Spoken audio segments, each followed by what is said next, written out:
Do you think the others are making good progress? Hope it's all going smoothly. Oh, hey look! They made it back as well! Flint's! Llama! How did it all go? All is well, thank you. Nefer and Yehoda had to stay at the curatorium to wrap things up, so they won't be joining us for now. I ran into Miss Nefa and Miss Aino on the way back. Their work is still in progress, so I suspect they won't be back for a while either. You seem rather cheerful today, Mr. Flint's. I certainly am.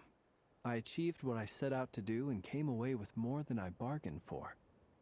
Fighting alone can get quite tedious, but I had the good fortune to run into a pair of brave young warriors. We meet again. How have you been? Albedo! What are you doing here? Thankfully, tracking you down turned out to be a lot simpler than we envisaged. These two courageously lent me a hand while I was fighting the wild hunt. When they told me they were Servarka's colleagues, it all made sense.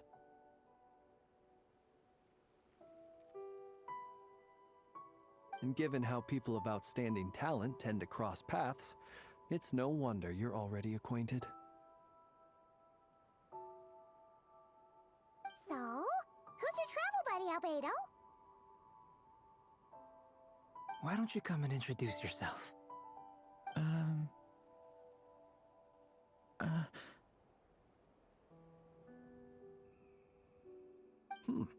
A gentleman of few words, I see, and a rather stern countenance. I presumed you were acquainted with him. Is that not the case? It's nice to meet you. Again. We've technically met before. Wait a sec! You're Minnie? That's right. It's me. I'm glad to see you again. By the way, he says it's okay if you drop the mini. Yeah, I'm not as mini as I used to be. Interesting, isn't it? The first step towards blending into human society appears to be reflecting on whether one's name really reflects who they are. Wow! You look so different! In a good way, of course. It's great to see you looking so healthy. Thank you, Paimon. And although you're as mini as ever, I understand that diminutives don't always convey endearment. I'll be sure to simply call you Paimon as a sign of my great respect for you. Wow! You're such a smooth talker now. Paimon could get used to this. From now on, you may refer to her as your esteemed guide, Paimon. Personally, I think our little Paimon is the perfect size. When people call her little Paimon, it's just because she's so adorable that they can't help themselves. If that's not a sign of endearment, what is? You're absolutely right, Miss Lauma. My brother still has a long road ahead of him when it comes to understanding human relationships. Anyway, speaking of long journeys, didn't Columbina, leave with you? How come she isn't back yet? She's been catching up with old friends. Wouldn't be surprised if you stopped for a cup of tea or 10 on the way back. Uh-oh. People are talking about me. Hope it's nothing negative.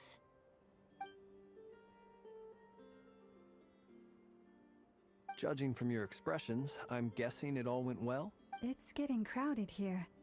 I'll go grab some chairs. No need. This is a job for an alchemist. I'll whip some up momentarily. Thank you for your hospitality, ladies and gentlemen, but I was merely escorting my friends back. I'll be meeting Sandrone shortly, as we still have some things to discuss. It's been a pleasure, everyone. But this is where I'll say goodbye. We really appreciate your help. Oh, come on. Spare the formalities. I'm just glad I could help out some true friends. I understand. Well, bye for now, Harlequino. Oh, this place is hopping. It's probably a good thing one of us left. Otherwise, we might not fit all these people. Are you saying we're about to run out of chairs? As a matter of fact, I am. Come on in and see for yourself.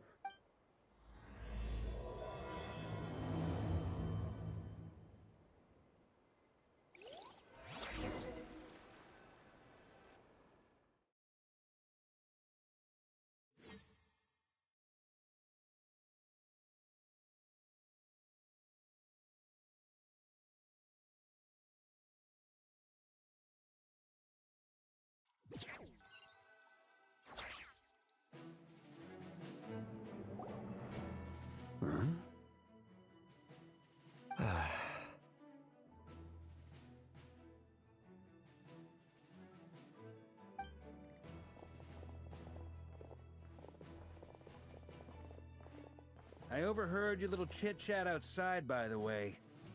With Miss Columbina's colleague gone, we should be back to the original crew plus the other colleagues I brought in. Though, it looks like we have another new face.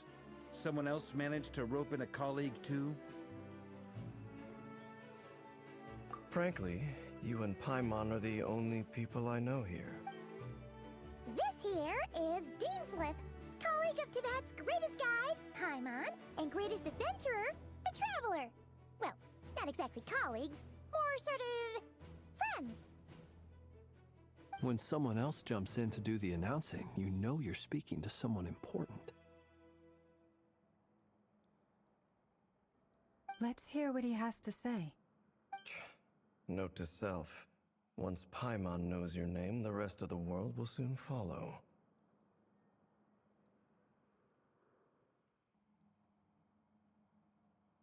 When he comes looking for us, it's usually something important. Paimon's guessing you've heard about the Wild Hunt, then. From the looks of it, you're about to hold a meeting. If I were to say that the Wild Hunt is our mutual enemy, would that earn me a seat at the table? As the saying goes, the enemy of my enemy is my friend. Mr. Dainsliff, there's a seat with your name on it. Though, I can't promise the same for everyone else. Hey, Albedo, think you can rustle up a couple more chairs? After all this time apart, Grandmaster Varka's first order is to rustle up a couple more chairs. Is he being sarcastic? Hey, he's your brother. Why are you asking us? I've still got a lot to learn about the nuances of human conversation. Trying to decipher Albedo's way of speaking has been like jumping in at the deep end. Oh, good point. Paimon gets you now. Don't sweat it. There are people who go their whole lives without getting the hang of it. You're ahead of the game already.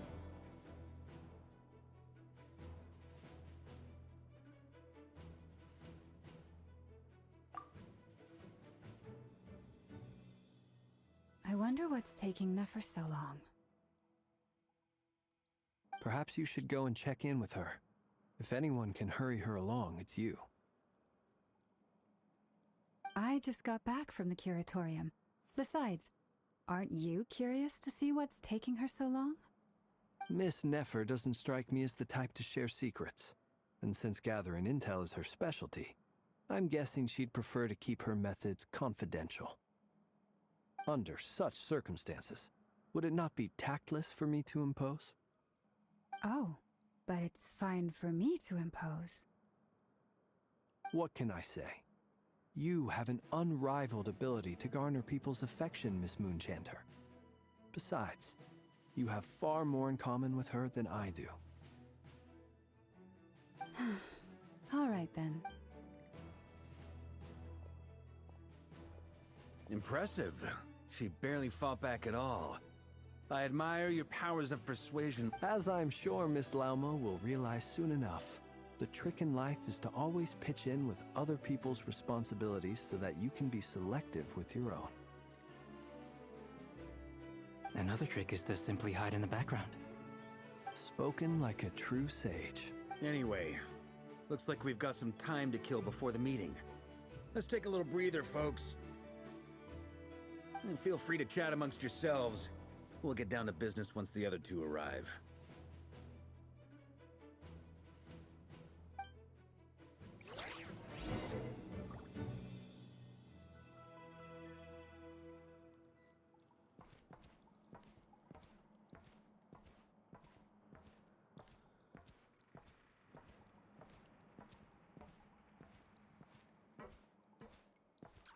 Is there something you'd like to say to me?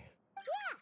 For starters, why'd you just show up here without even If you think back to our previous interactions, you may recall that that's hardly out of character for me. You do have a point there. Oh yeah! You'll need to find somewhere to stay the night too, right? Want to tag along with us? You never know. We might get a group discount. Sure, let's do that. Great! Paimon will handle it! And in return, we can get Dainslift to be our very own personal bodyguard. If that's what you had in mind, you should have said so sooner. I'd be happy to help. Oh, okay then. Paimon was only kidding, but good to know. Anyway, since we're all here together, we might as well watch each other's backs. That's just what friends do, right? Indeed. Thank you.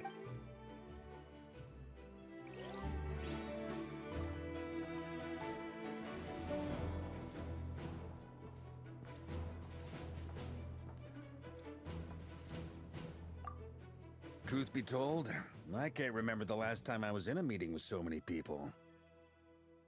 You're not alone there, my friend. The Lightkeepers also struggle to bring everyone together for a serious discussion.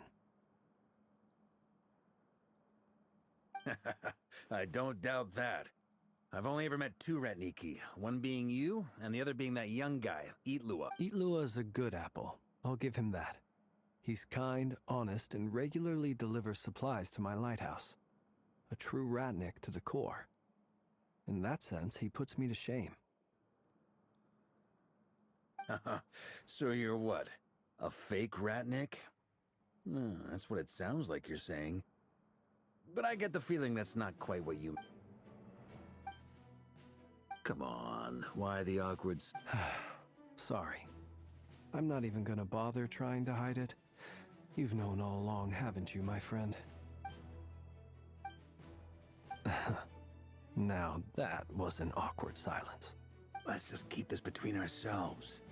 Probably best if Eloa doesn't know, huh? That goes without saying. Gotta be careful what you share with youngsters. Anyone else in the know? Let me guess. The Traveler and Paimon? It's dangerous being too sharp for one's own good, you know. Then, in the name of the Animo Archon Barbados himself, I swear, your secret's safe. When we went for drinks, you said that you and Barbados were practically best buds. In the light of that claim, do you really expect me to take... Of course. Just as long as you don't go spreading around the fact that I'm close with Barbados, all right? Fair enough, then. Nothing like a bit of mutual leverage to seal the bonds of friendship.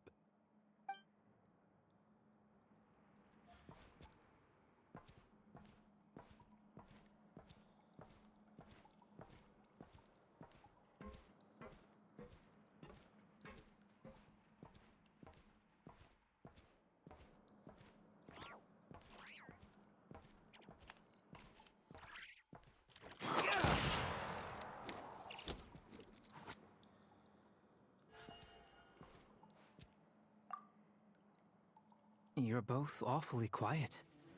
Why don't I start us off with an icebreaker?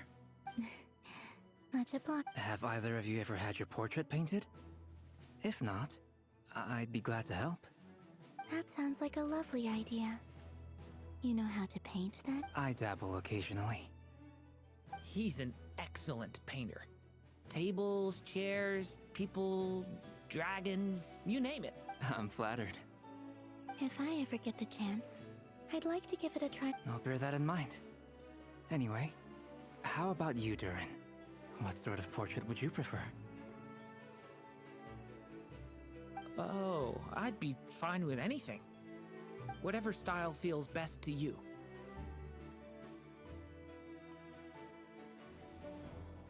Very well. Then I'll play it by... You can replicate any style I want? I can try. If you show me a sample, I'll do my best to match it. Thank you. In that case, I'll dig up some reference material.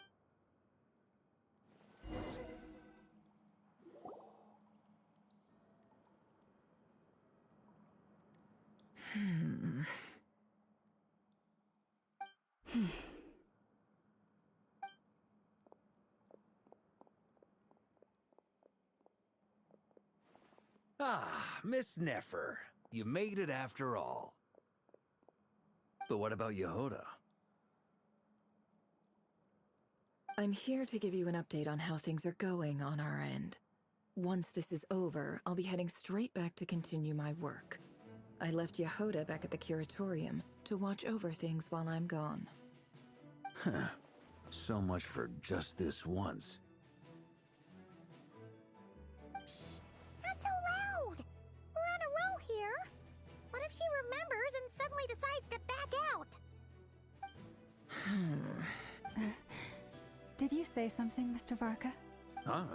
I didn't say anything. Right, Flints? Must have been a frog. They get so noisy around here at nighttime. It's like they're putting on a concert. Anyway, before we begin, there's a few introductions to make. Let me start by saying that it's an honor to be speaking before so many distinguished colleagues and collaborators. First up, we have Miss Lauma. As Moon Chanter, she's the leader of the Frost Moon Scions, a local religious community in Nodcry.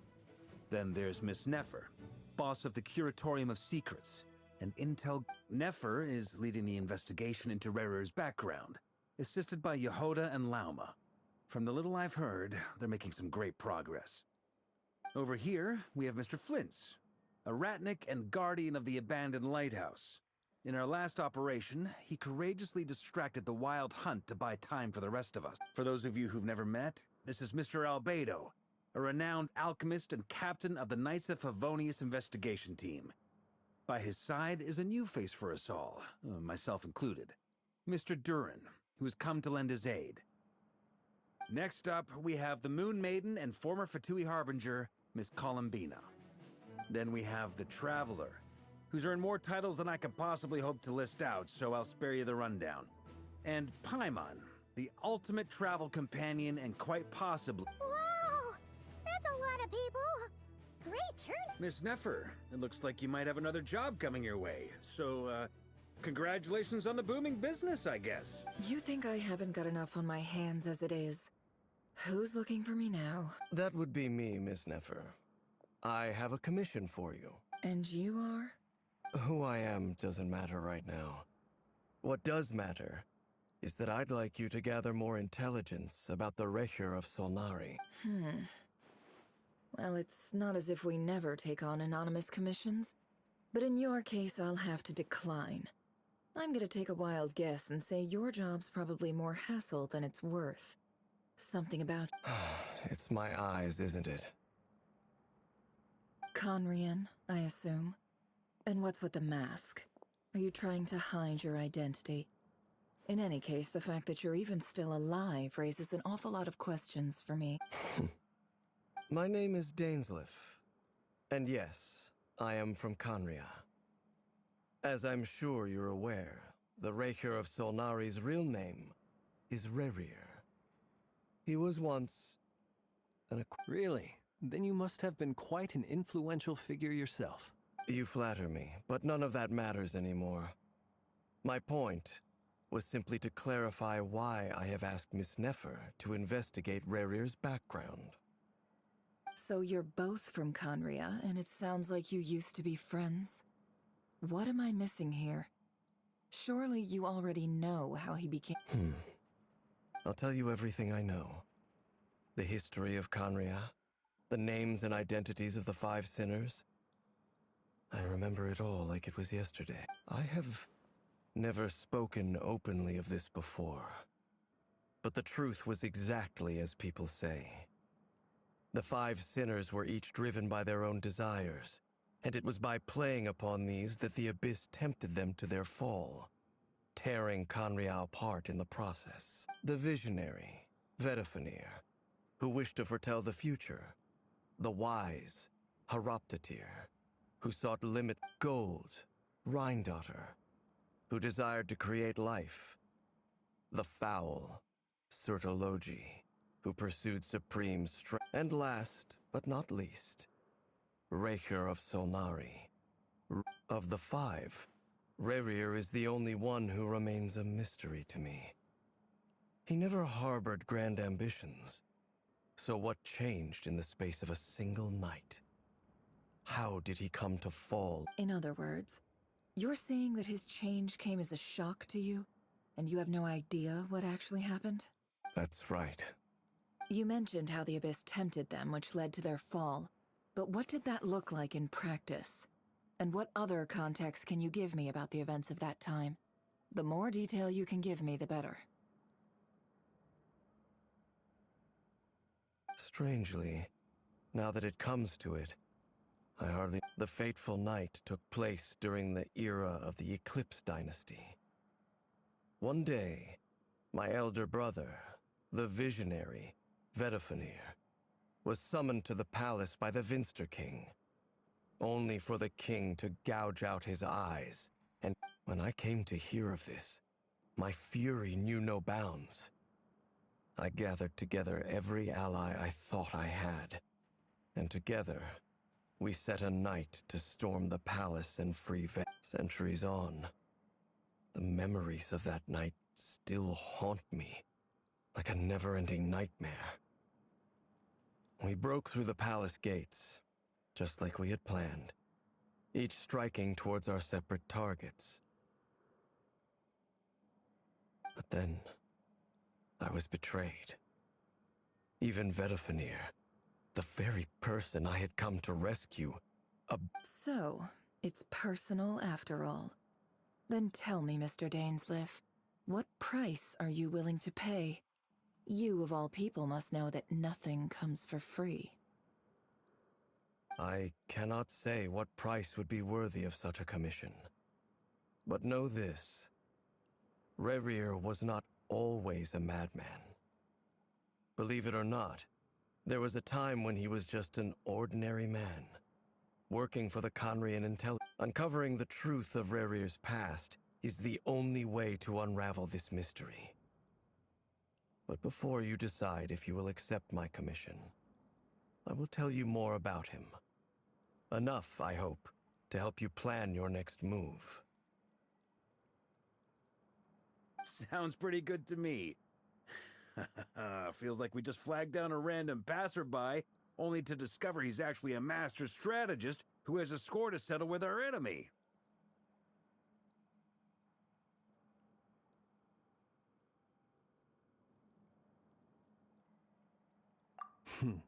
Can I borrow your halo? It could be useful in the lighthouse. Hey, enough with the wisecracks! Besides, isn't that lamp of yours bright enough already? Relax. It was meant to be a compliment. If that was a little over the top for your liking, I'll make sure to tone it down next time. I'll give your proposal some serious thought, Mr. Dainsleif. Let's speak in private once the meeting is over. Before that, there's a few things I'd like to share.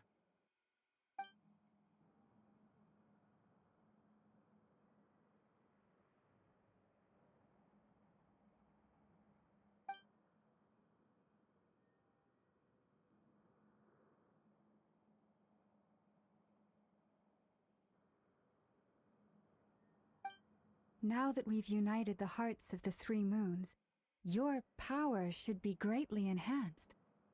But it seems like... I believe it will take a little longer. You've done so much for me, so I want to be completely honest with you all.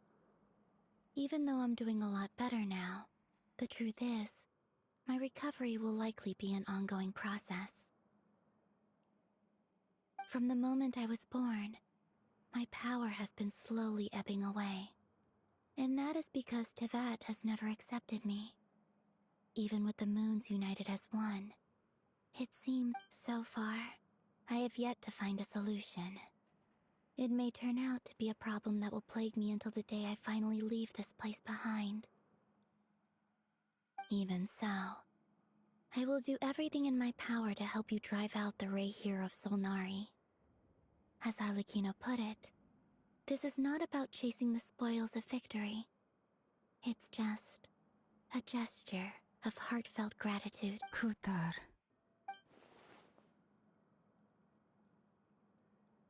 Defeating the Ray here of Solnari will be no easy task. While my strength slowly recovers, we'll also need to gather more intel.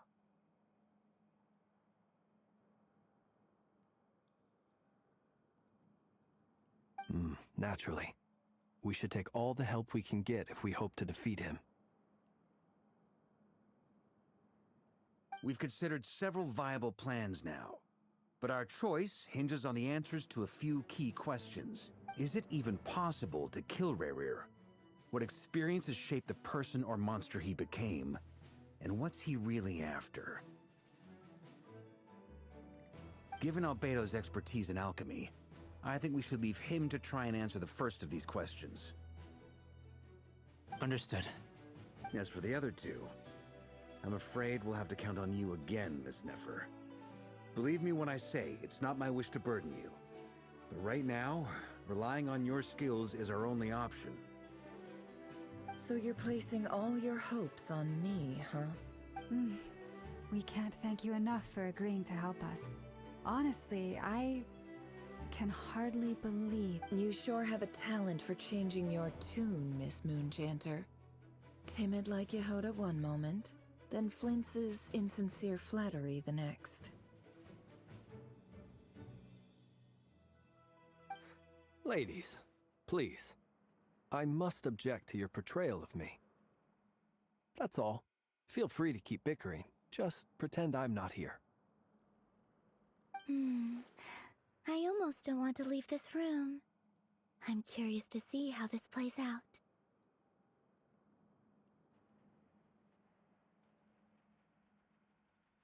I have faith in you, Miss Nefer. Something tells me you'll stand by us until the very end. Oh? And what makes you so sure of that? What if I suddenly decide that my compensation is insufficient? This isn't about the money. I can sense that you've got a deep-seated distaste for Rerir. And knowing you, that alone is motive enough. Look at them getting along so well. Like two peas in a pod. And I'm the one they accuse of insincere flattery. There is no justice. Miss Lauma, you have to understand something. Unlike you, I don't actually enjoy having everyone's hopes on my shoulder. Is that right? Well, maybe the fact that I'm willing to put my hopes in other people says more about me than you. But the fact... Anyway, we've got our plan, so let's... Mr. Dainsleif, let's talk. And Traveler, once we're finished, if you've nothing else planned, I'd like you to come with me. This whole experience is teaching me a lot. For instance, I now know that when other issues come up in the future, I'll have far more luck getting Lauma to convince Miss Nefer than trying to do it myself. Hate to say it, friend, but that's one of the funniest things I've heard in a while. Why? You think I've got it wrong? Quite the opposite. But what makes it so hilarious is how long it's taken you.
Thank you for waiting. It's okay. We actually used the time to help Dainsliff get a room at the hotel. That's very considerate of you. Now, I trust you share my curiosity about Rarier's past, and you seem fairly familiar with Mr. Dainsliff already.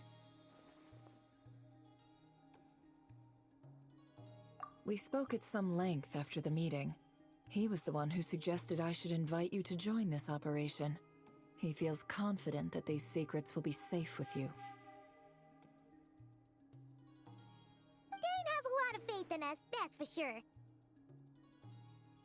Likewise. I appreciate that you got right on board without interrogating me about why I invited you. It shows that you trust me to explain everything in due course. That's because we know what you're capable of. We appreciate you too, Neffer. You might have been forced to help in the beginning, but this time, it was your choice.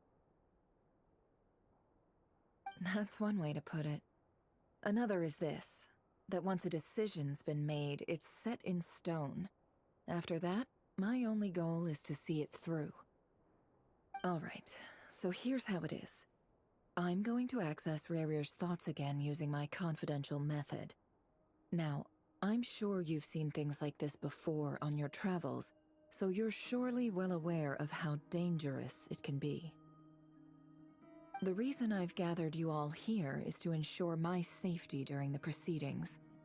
I plan for us to enter the fragment of his consciousness together, and once inside, I will focus on searching for information. Think of this as a diving expedition into someone's brain. If I'm the diver, you are my safety equipment, tasked with keeping me alive while I'm under the surface. Once the ceremony begins, we will all be spying on privileged information. But in the interests of safety, you must remain absolutely silent at all times.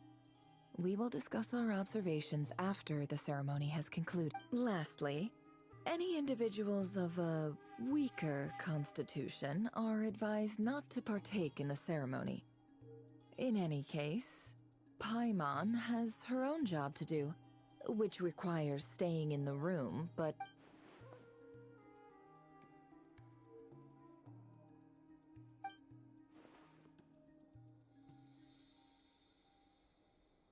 Well, good luck, everyone. Sounds like all Paimon can do is cross her fingers and root for you guys. There's a little more to it than that. I was being serious when I said you have a job to do. While the rest of us are inside Rarier's mind, it's imperative that we have a team member on the outside. In the event that something goes wrong, you will be our first responder. I don't anticipate any issues, but the extra level of safety will be greatly appreciated.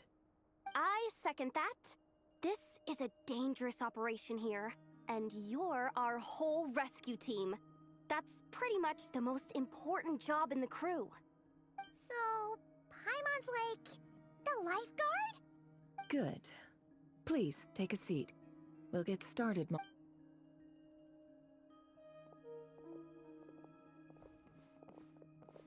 So, did Mr. Dainsliff tell you anything else?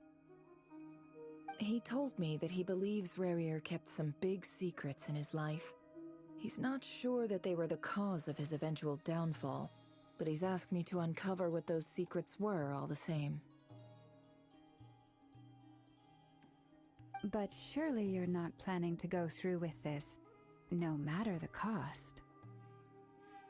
If you think that, you'd be overestimating me. I'm a businesswoman, not a mercenary. But I do have my own professional reasons for taking this job. You think I'd turn down the opportunity to get a first-hand glimpse into Conrian history? No chance. Well, as long as you don't let morbid curiosity get in the way of safety concerns, we're good. We'll do whatever we can to help you. You're such a killjoy.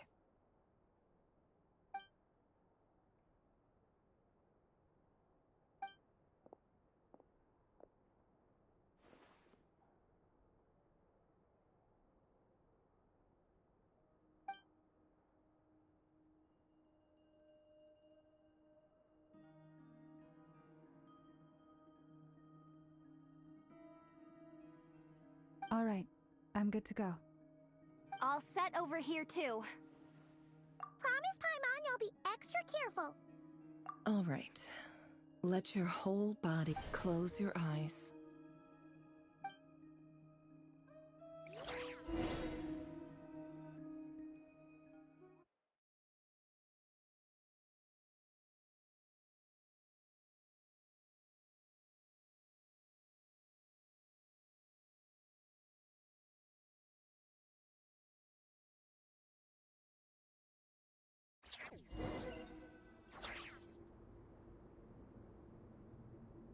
Phew.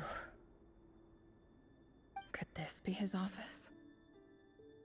Pretty standard setup. Bookshelves, paperwork, files. According to Dainsliff, Rarier used to be an intelligence operative. Chances are there's plenty of top secret intel stashed away in this room. Is this where you keep your secrets, Rarier? Can't say I'm not looking forward to this.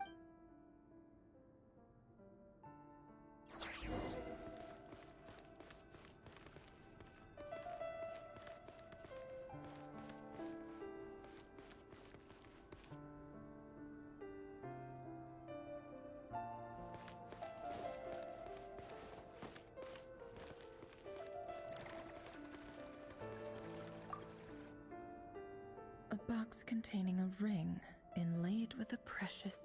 Must be for his girlfriend.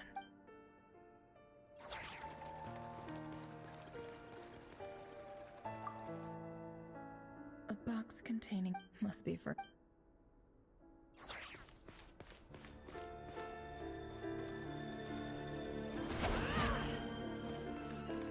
No more lies. It all adds up.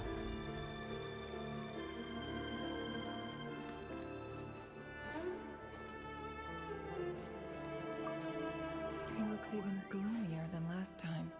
I wonder what's changed.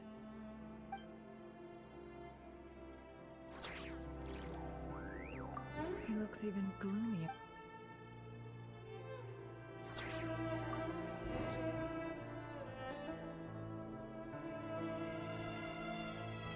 Today's files are in. Time to wade through them, just like usual. Male, 51. Occupation, cook. Confirmed Crimson Moon descendant. Has maintained frequent contact with other descendants of neutralized.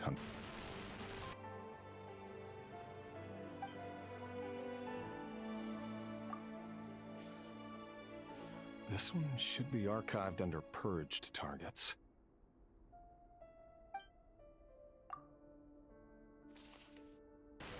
Female, 23. Occupation, office clerk. Confirmed Crimson Moon descendant.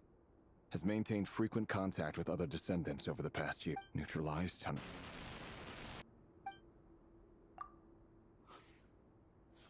Another one for purged target. Sounds like she was that other man's...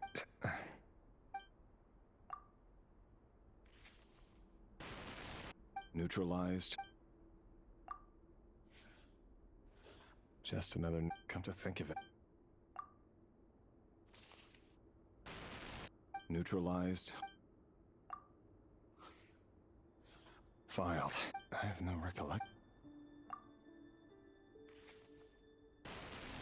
Neutralized. Filed.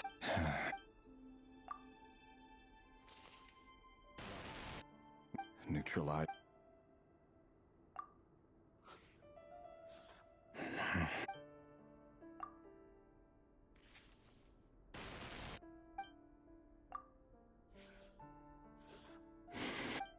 It's funny, isn't it?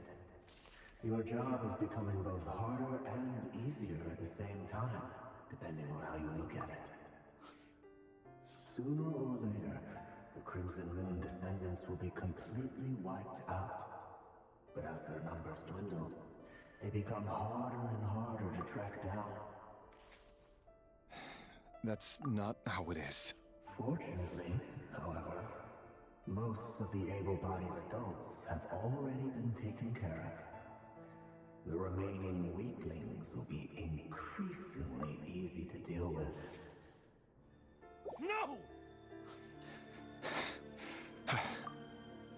No. My job is to ensure the survival of the Eclipse Dynasty. And the only way to do that is by eliminating any and all potential threats. It's a perfectly legitimate line of... Every single one of my colleagues can attest to my fairness. And if my friends were aware of the facts, I know they'd back me up too. Assuming, of course, that they were aware of all the facts. He looks even gloomy.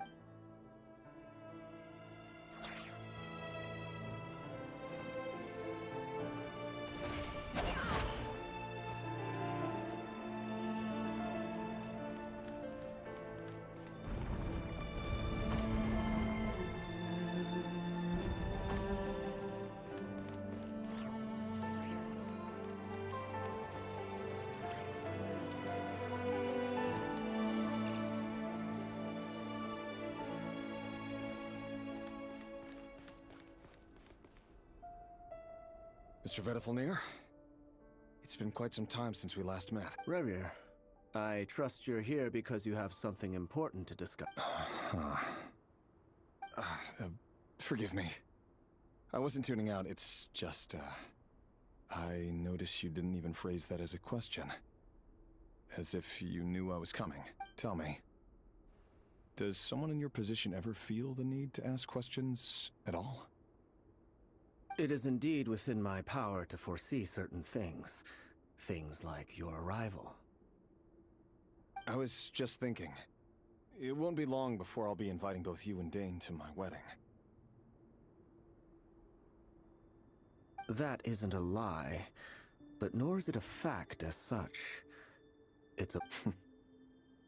No fooling a prophet, is there? Ever since that day we met for drinks, I knew it was only a matter of time before you came. Does it feel good? I'm afraid the notions of good and bad fail to capture the complexity of what such a power entails. Once you've seen what will come to pass, it can be all too easy to succumb to fear and melancholy. Unless, of course, you learn to abandon these feelings. You fear my silence, and long to hear the words I left unspoken. That's right. You must have noticed my reluctance to broach the subject. And the reason is simple. Because the truth could never have lived up to your hopes. For both our sakes, such words are better left unsaid. The burden of prophecy was never meant for your shoulders. So who exactly do you deem worthy to hear your prophecies? None but our exalted king? Or rather, our king as he once was. You're closer to his majesty than I am. You must know better than anyone how much he's changed. You say that as though it is to my benefit. Yet precisely because of that, I dare not speak rashly. A king can turn out to be the most virtuous of rulers, or a tyrant more terrible than the... You are so wise and far-sighted, yet still you would have me live in fear? You make a fair point. Especially given my silence alone was all it took to send you... Very well then, let me offer you some advice.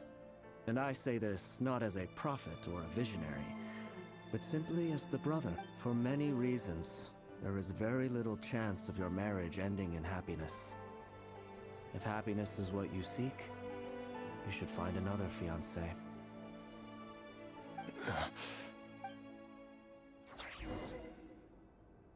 Hold on. There's that same black fog again. Could this memory belong to Thelindis? Guess I'd better tread carefully.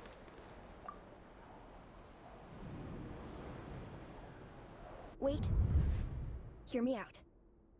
This time we finally got a clear look at his face and learned his true identity. His name is Rerir, and he claims to be one of the king's guards. What did you say? A cruel irony, isn't it? The man you're set to marry leads a double life as a brutal executioner. Why are you telling me all of this now? Simple. It's because I want you to kill him. You are the only person he would never suspect. No, absolutely not. I would never dream of doing such a despicable thing. So you'll just stand by and watch him slaughter us to the last. Do not forget that the blood of the Crimson Moon flows in your veins too. The blood of the Crimson Moon? What does that matter now? The dynasty has long been dead and gone. You think that alone is reason enough for me to throw away everything I have?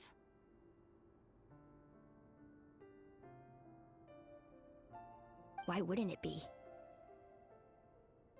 You two were once a child of the Crimson Moon, just like me. Don't tell me you've never felt so much as a flicker of fury for the way we were trampled into the dust.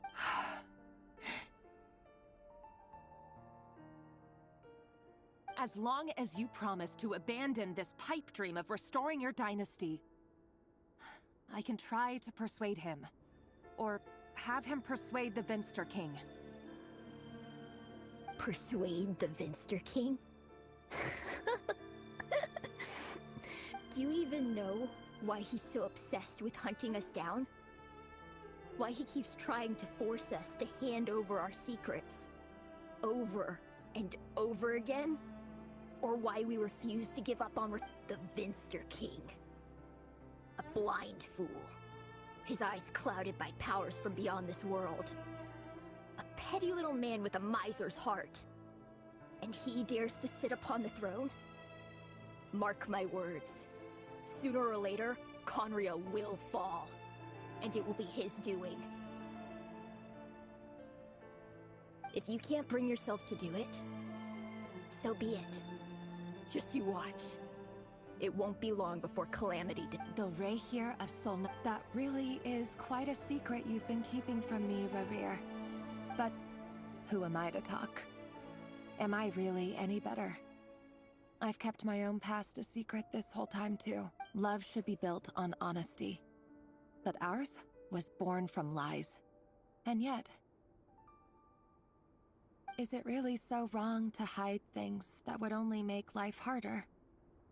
If we don't cover up the parts that no one else should see, how can we go on pretending to be normal? Vedifulnir must have known all this. And that's why he made his prophecy. In the end, nothing stays hidden for— But I won't just sit by and watch this disaster unfold. I'll do everything in my power to protect what I cannot afford to lose. No matter who I have to face.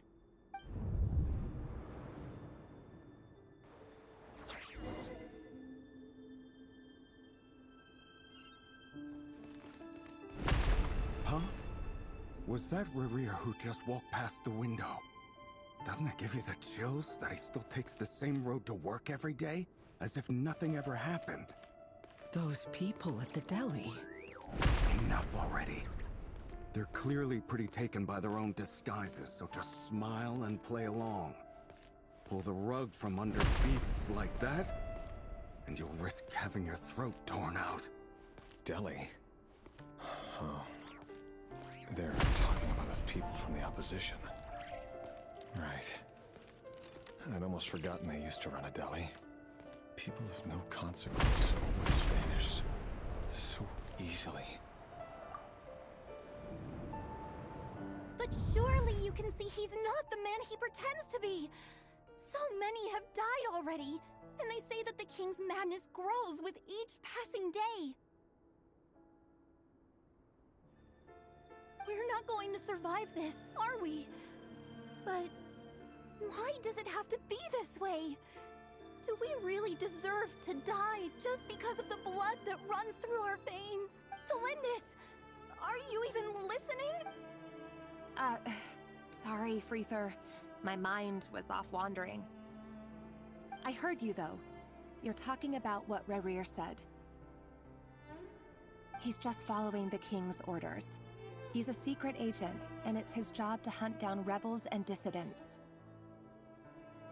By the time you first met him, he'd already taken lives.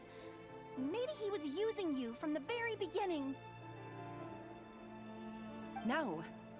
Reverie has no idea I have anything to do with the Crimson Moon. My family are only distant relatives of the main lineage, and besides, my eyes are perfectly ordinary. Truth be told, apart from my teacher, pretty much no one knows I have any connection to any of it. It's been a long time since my family severed ties. But as Orlog said, who could possibly talk sense into that raving lunatic of a king? No one. I'll work something out. Trust me, I'm with you all. But for now, you need to keep yourselves hidden. Don't let anyone find you, anyone at all. Don't forget that Rerir is an Eclipse operative. You need to be extra careful when he's around. And when I am too.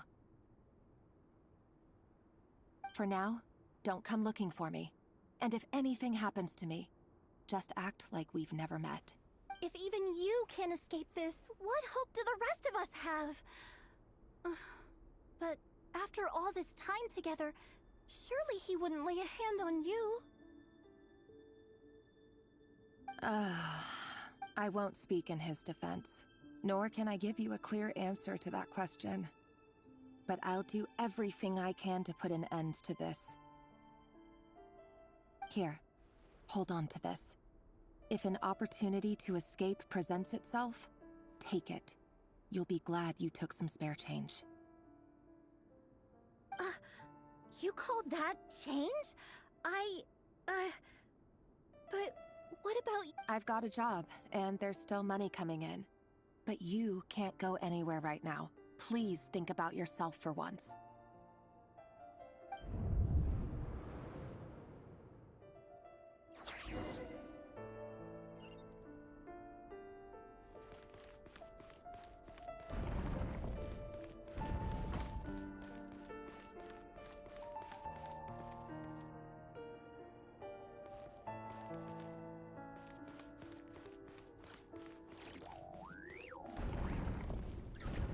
Another day, another round of assassination training.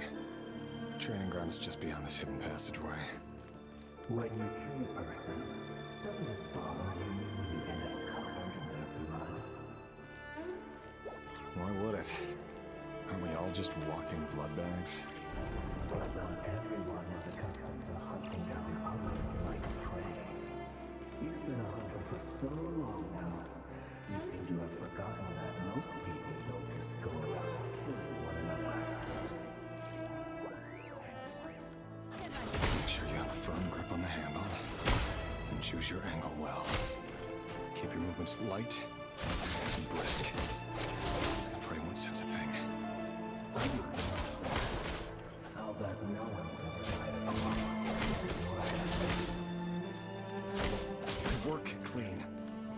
No traces.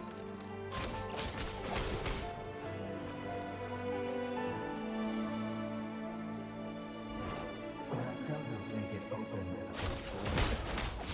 The king just happens to need you right now. That won't happen.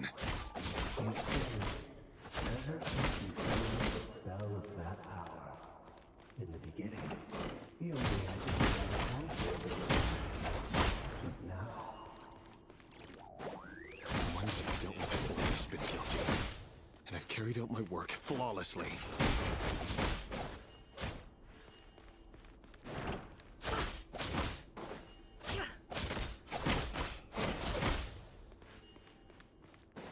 Can I be true?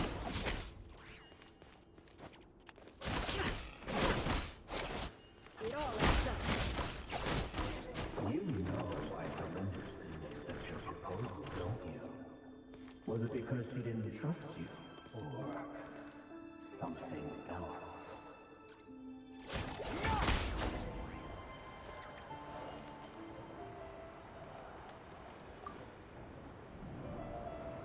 Felindis, do you still remember Orlog? Orlog. The boy who was pretending to sell flowers. You spoke for quite a while, didn't you? Yes, we did. What about him? He was arrested 2 days ago. Chances He... I just don't get it!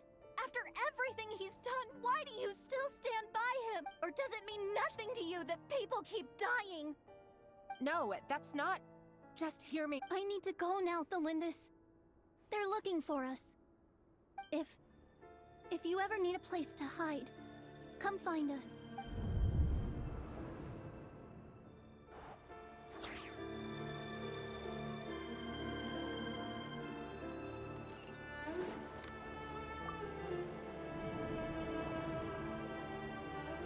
Author Thelindis. Over the course of this week, the research object was subjected to interference for a total of 47 hours for experimental purposes. The results are as all subjects of observation that were sent inside have now... The situation within is proving more problematic. No progress whatsoever. What now? Well, things are getting worse by the day. I have to find a way or we'll all be in danger. But I... If all this research comes to nothing, what then? Sooner or later, it'll be my neck on the line. But could he really bring himself to kill me? No. Surely he wouldn't have the heart.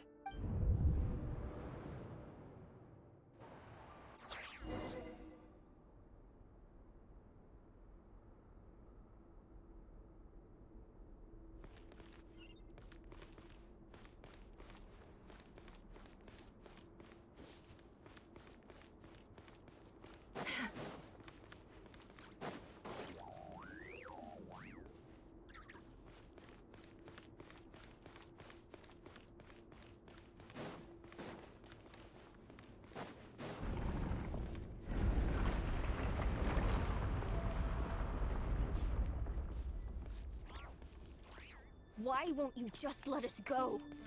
We don't even know each other. All we want is to live ordinary, peaceful lives. You want to live?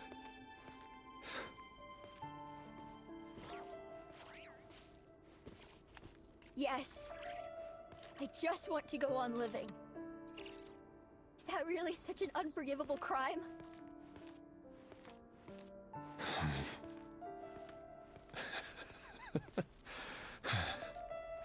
You want to go on living. I want to keep living too. To keep living forever. That's why I have no choice but to continue on the path I'm on. If only some savior would suddenly swoop down and change the way the world is. Too bad that's not going to happen. Imagine that. If there really were such a person, you and I wouldn't be standing here like this, would we?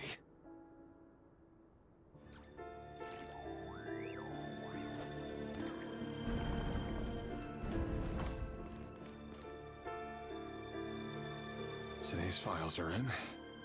Time to wade through them just like usual. No, I don't get tired of it. It's my job. And not only am I lucky to have it, I'm good at it too.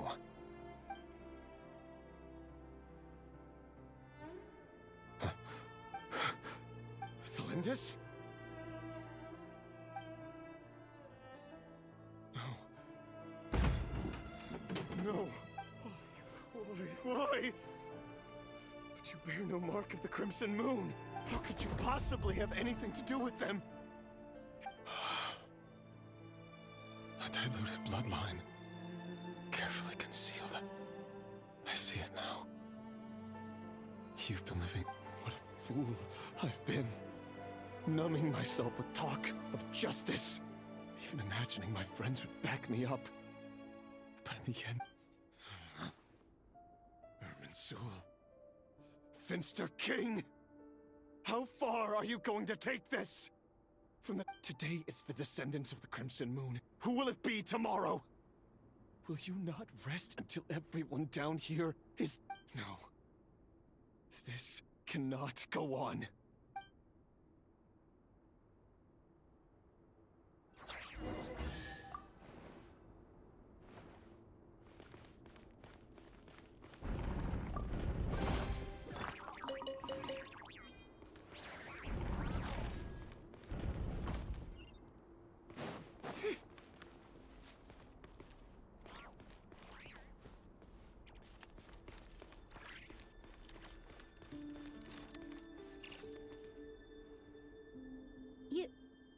You're really letting me go? I am. As long as you can guarantee that no one will find you. Don't worry, I'll be extra careful. No one will know I was here. But what about you? Me? If you let me go, you won't be able to complete your mission, will you? Good point. No, please! I just want to see the outside world again. Go on living? Yes. I know you're a man of your word. So please, just let me go. If I let you leave, what will become of me? Just kidding. But remember, don't let anyone know you were caught. We'll be seeing each other again very soon if you do.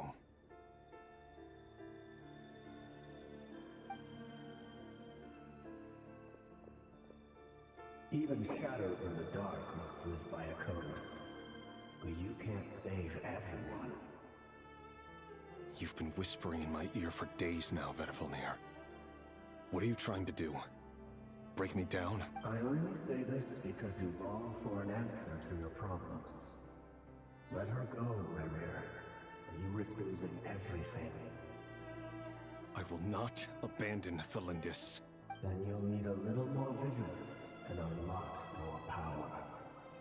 The world is changing, Rerir.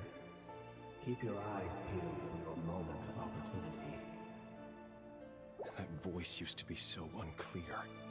But now I know exactly whose it is. He won't tell me how to actually resolve any of this, but he keeps trying to manipulate me like a puppet. What? Tell me then. What will this moment of opportunity look like? And no answer. He's like a ghost.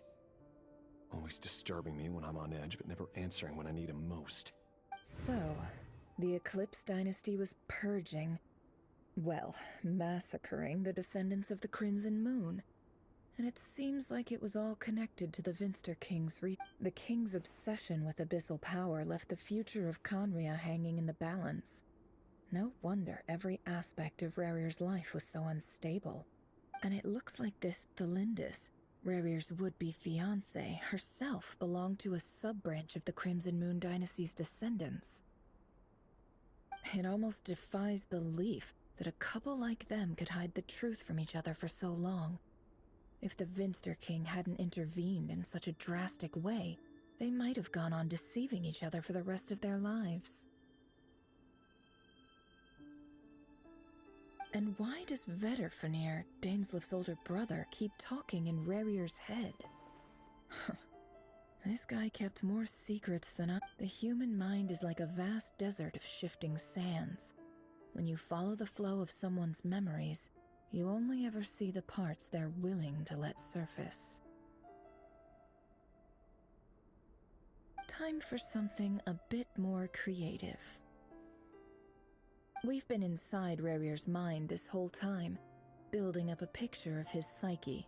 There's already enough clues on the board to start reading between the lines and mapping out the rest. Now, we can finally begin to put the pieces together. Sure, it'll only be a reconstruction, part simulation, part reasoning, but it's usually pretty accurate. Once we've built up a cognitive profile, we just need to cross-check the logic behind his actions. And then we'll be able to take a sneak peek at whatever it is that Rerir has really been hiding.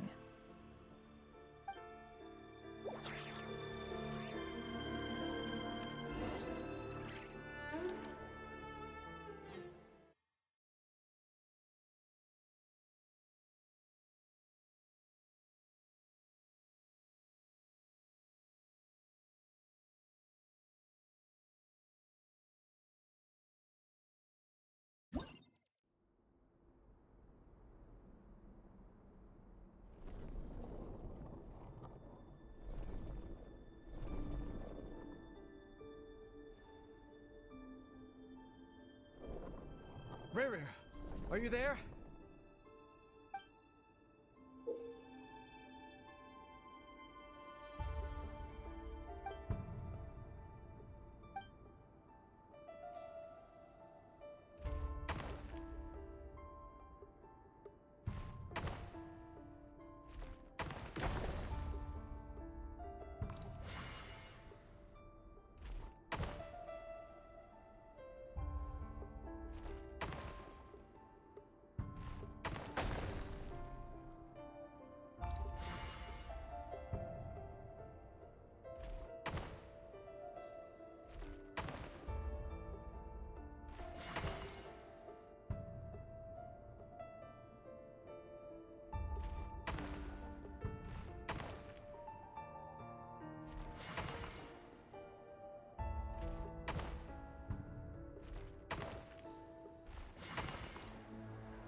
Hey, Ruru!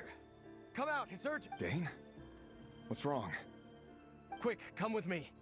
I'll explain everything once we've met up with the others. Okay. I'll come.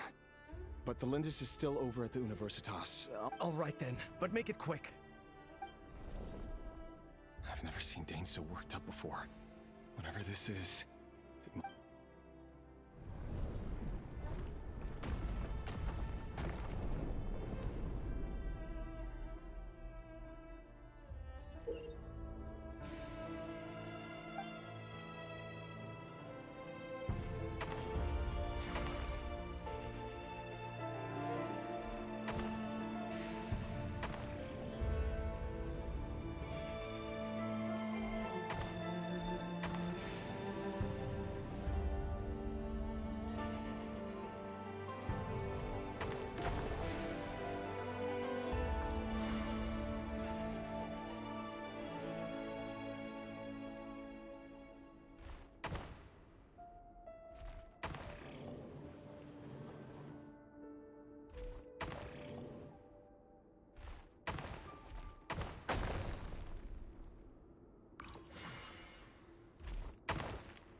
Well, this is a nice change, meeting you all at this hour. When men and women of ambition can speak face to face in broad daylight, I say that's a big step forward for our dear Conria. Don't be ridiculous. We do not fear the day. Why would we seek refuge in the night? You might ask your blade that same question. I'm told it prefers the cover of darkness. The word on the street is that Sertologi only strikes when he has an unfair advantage. But that is patently false. I see you're missing an arm and a leg. Surely only a fair fight could explain that.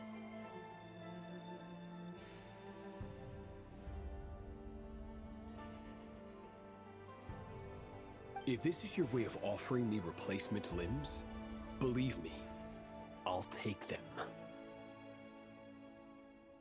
Oh, we can certainly discuss that. With bioalchemy, anything is possible. Assuming I have your full support in my research. Lunatic. Roptatir, what brings you here? Why, Dainsleif, of course. He invited me. Please, cast aside your apprehensions, Miss Rhindaughter. Whatever the rumors may say, I am but a humble servant of the king, and I can assure you he affords me no greater convenience than he does you. Well, the Universitas Magistrorum won't stop fawning over you. So at least some of the rumors must be true. You're clearly doing well. You're president of the Universitas Magistrorum. The chief vice president Veit doesn't even try to— My success, of course. And as for Efterveit, in missing out on the presidency, he's... You're all here. I apologize for the short notice, but it was an...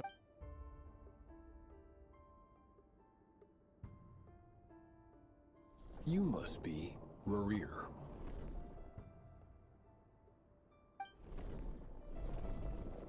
Mr. Sertologi. Yes, I handled your case file during your sentencing. Nothing personal, of course. I'm pleasantly surprised that You're clearly a person of substance if you've been invited here. But Dainsleif, you'd better have a very good reason for convening this little gathering. It's my brother, Vedalfenir. After he spoke at the court this morning, the king was so infuriated by his words that he had him blinded in both eyes and thrown in prison. Vedalfenir in prison? Strange. I thought the king trusted him and Horoptatir more than anyone else in the world. Does this mean the king's circle of trust just got even smaller? It has nothing to do with trust. It's about what the king wants, which is as clear as day to anyone paying attention. I simply appease him, because it's in the best interests of the Universitas Magistrorum. And also because you're slimy. Vedalfenir, perhaps less so. But still, a visionless visionary? Do you honestly think this is an important discussion to be having right now? Dane, what are you planning to do? Rescue Vedalfenir, I assume. Correct. It will mean storming the palace by force. Tonight. That's far too dangerous. And don't forget, Dainsleif, you're captain of the Royal Guard. You swore an oath to the throne. You've been planning this for a while, haven't— I have no desire to commit treason. But whatever critique the king may have of Vedalfenir, disfiguring your most loyal subject for putting the best interests of his court and nation first, this is not the conduct of a wise ruler. My blade will force the king to see the error of his ways.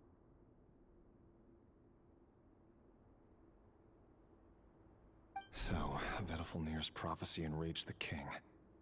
I'm sure it wasn't what he wanted to hear, but if he won't take counsel even from the visionary, that is deeply troubling news. The extent of His Majesty's madness is now all too clear. The question is, how does a man like me get out of this situation unscathed? You have noble ambitions, Dane, but I'm afraid they don't do much for a guy like me. I'm not interested in saving the world. All I want is a letter of pardon. A letter of pardon?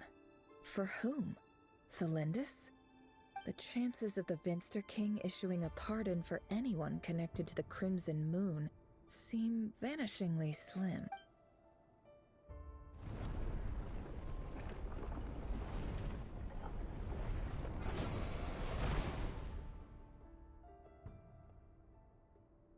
This black fog over the board must have some connection to Thelindis.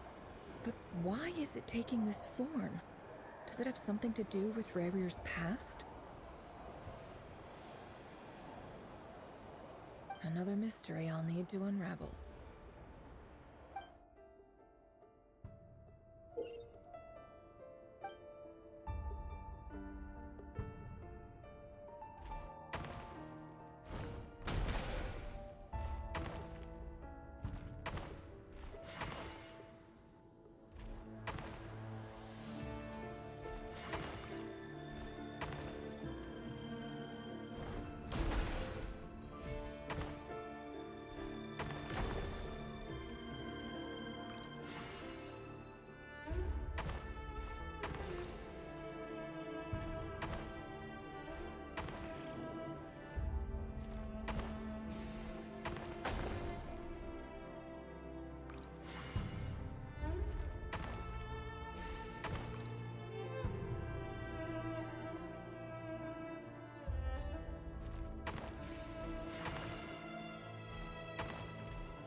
Author Thelindis.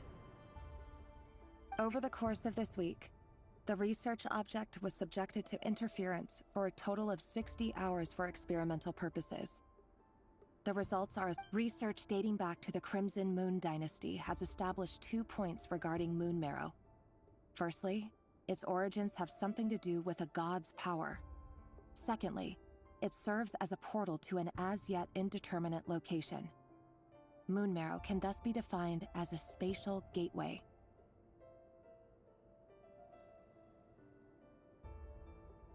However, there are a number of hurdles to overcome before we can answer the question of where it leads to.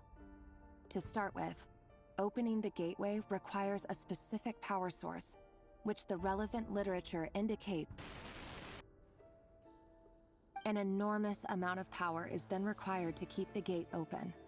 Currently, the total power output of our instruments remains in the single digits.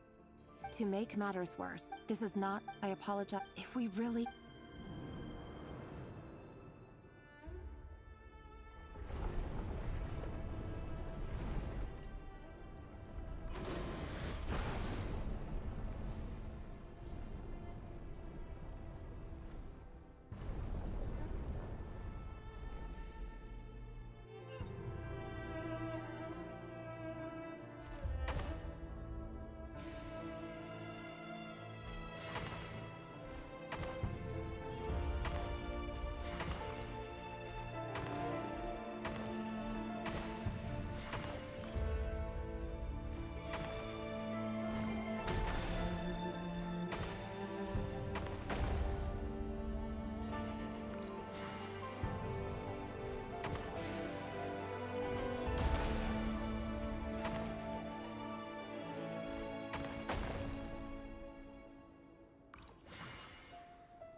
This is for you.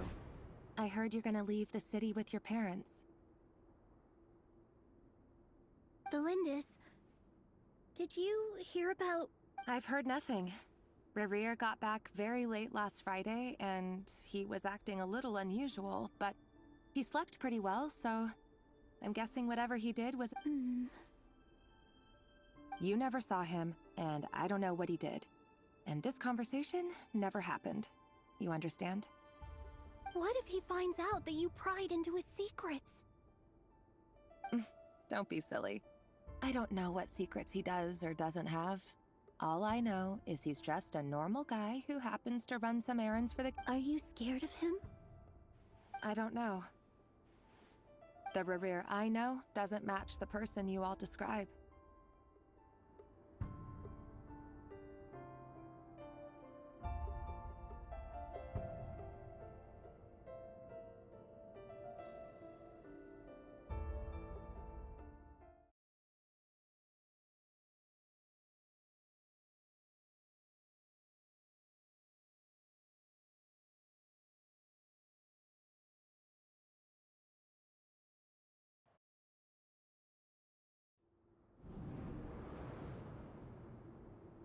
This is for you. I heard you're gonna leave the city with your parents. Thelindis. I've heard nothing. You never saw him. What if he finds out... Don't be... Are you scared of him? I don't know. The Rerir I know doesn't match the person you all describe. Logically, I should be scared of him. And yet, I don't want to lose him. But enough about that. You should get going, and be careful with the package I gave you. Keep it secret. Keep it safe. What's in it?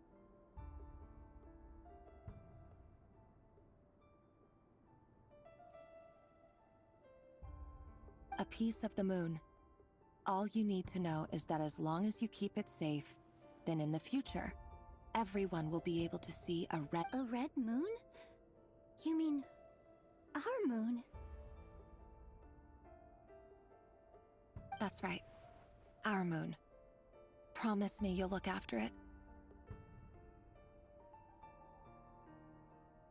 I promise, Tholindis. The Crimson Moon bloodline will never die out. Its light, the color of blood, will become like a fire that flows in our veins, no matter how long it takes.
Hurry, everyone, and stick to the plan.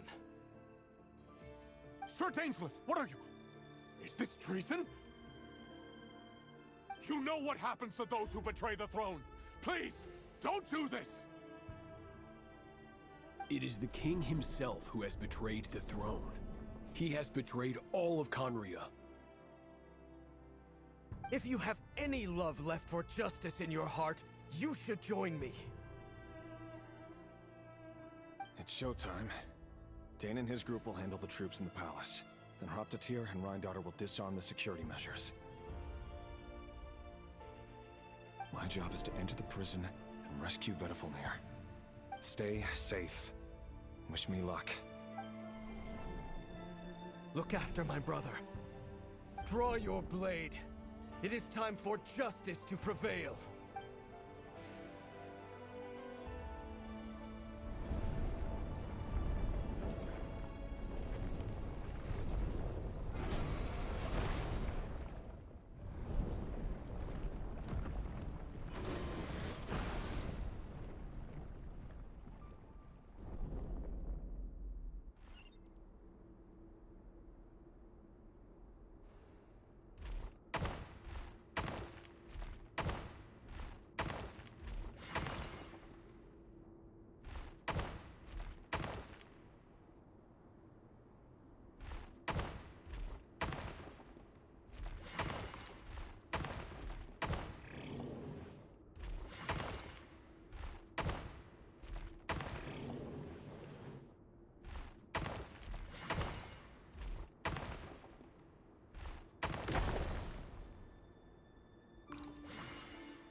smell is abominable. Clearly, the king doesn't allow his prisoners a single shred of dignity. Found you. Hello, Mr. Veda. Surprised? Oh, wait. I guess surprise isn't an emotion that prophets feel very often. I certainly felt some surprise in the moment when I was blinded. Surprise at the king's sheer ignorance. Surprise at just how unfairly this world responds to words of earnest. I'm curious. What did you prophesize this time? It wasn't a prophecy. It was a word of warning. The king has forsaken all reason in pursuit of his obsessions. I simply told him that if he continues on this path, Conria will surely fall. But he didn't listen. Worse still, he stabbed you in both eyes and locked you away. Dane asked for my help. The court is in complete chaos now, but I'm sure you predicted that. Everything is transpiring as I foresaw, yet I am powerless to change it. Fate is an immutable force. I can but lament as the inevitable unfolds.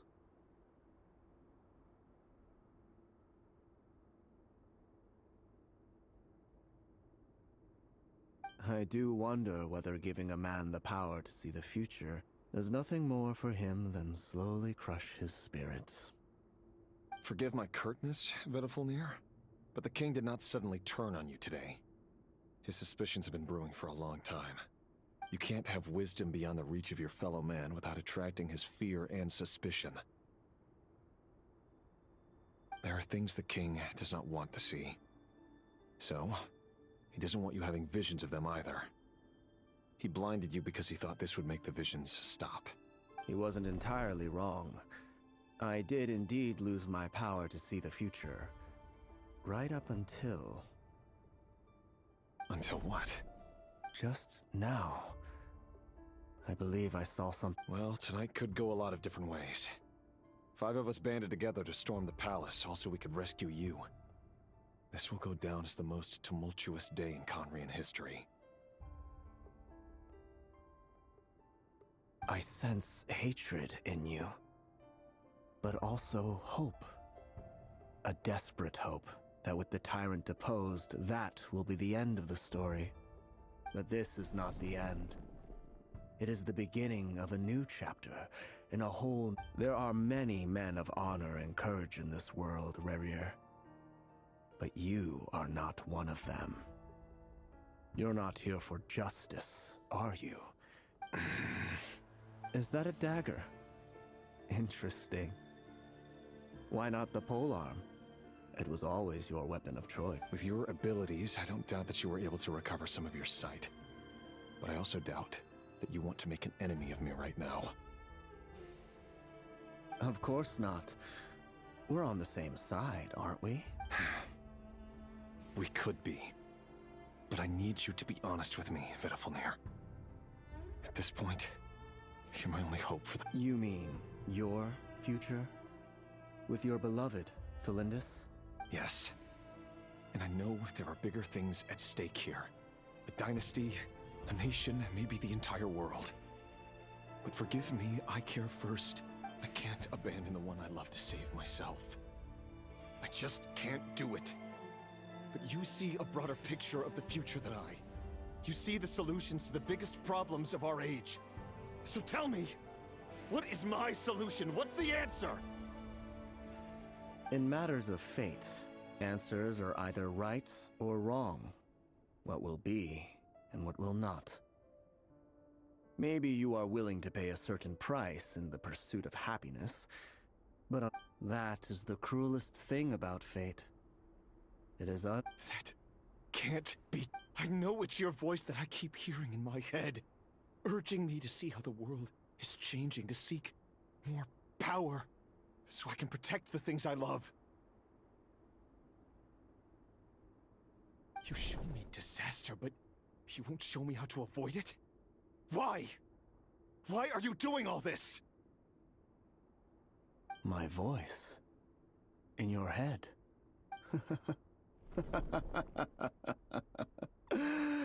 So, you hear it too? The voice that steals your mind, gains your... It turns out that we are not so different, you and I. Vedifalnir just broke into the strangest smile I've ever seen in my life.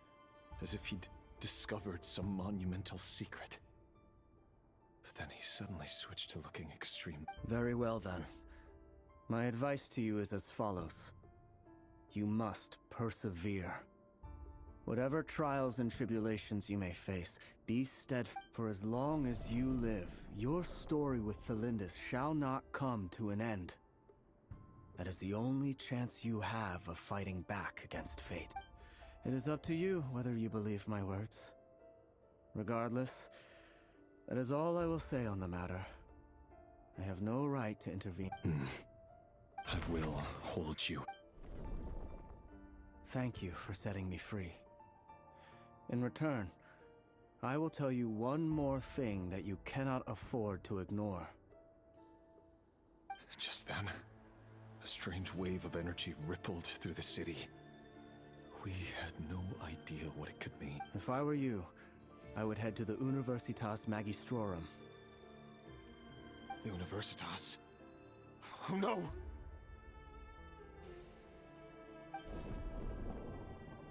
I'm sure we'll be seeing each other again very soon, Rerir. Whatever Vedifalnir said, I didn't catch it. I didn't even help him out of the prison. There was no time to lose.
Monsters? What's this Rheindarter's doing?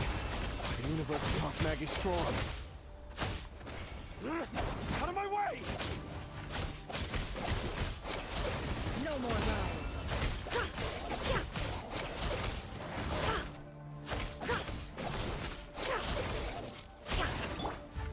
Mind the wind.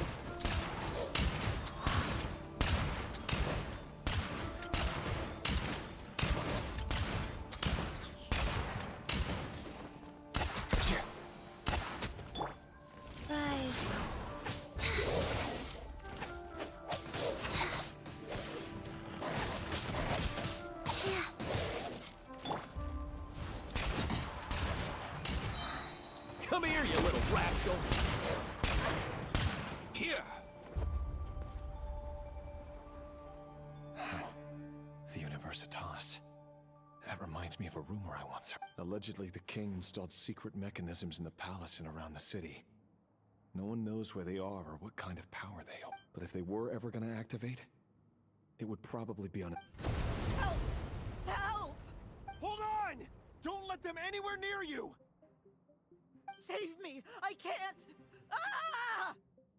That sounded like an explosion. So, the rumor is true? The king really went through with it. What other means does the king have at his disposal? And given it's a major center of abyss research, anyone over at the Universitas will be in grave danger.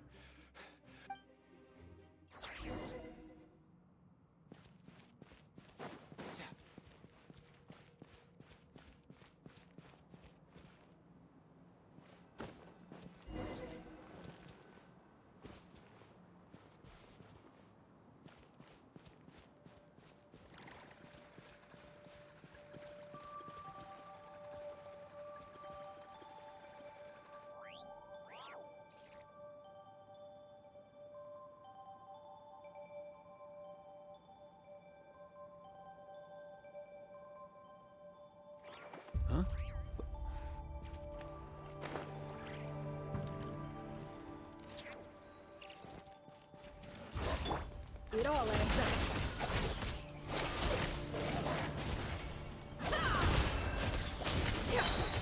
The mystery unravels.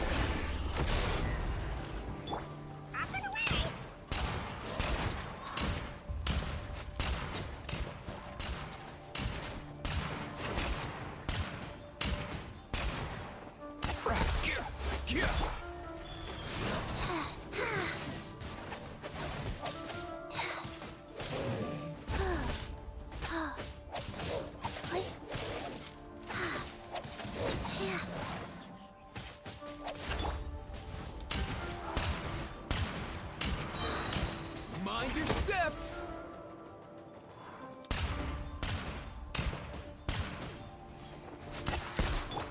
No more lies.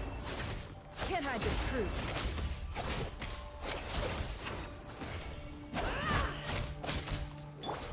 Mind the wind.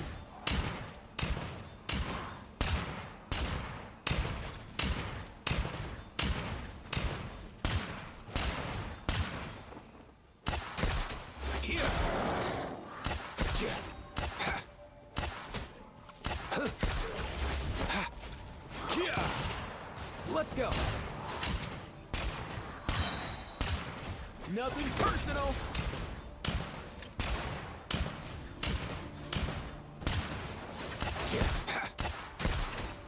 Let it rain.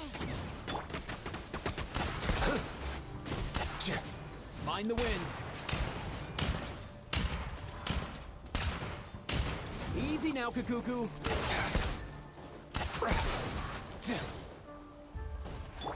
Go.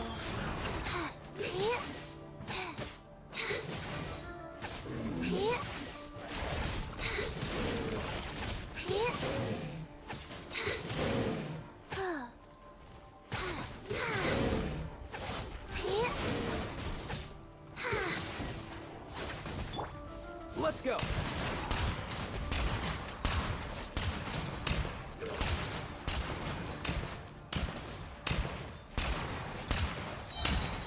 Mind your step. Sacred name, fortune preserver. Beware the creatures of the night. Close your eyes. Mind the wind.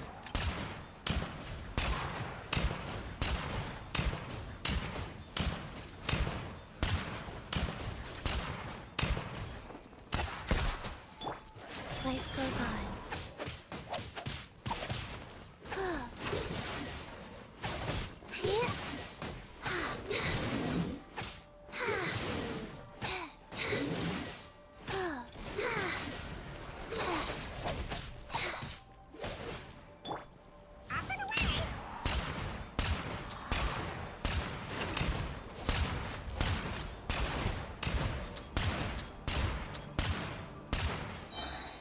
Nothing personal.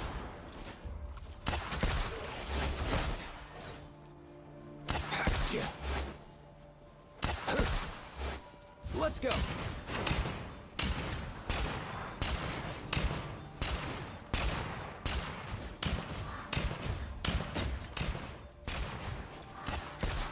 Wheel of life.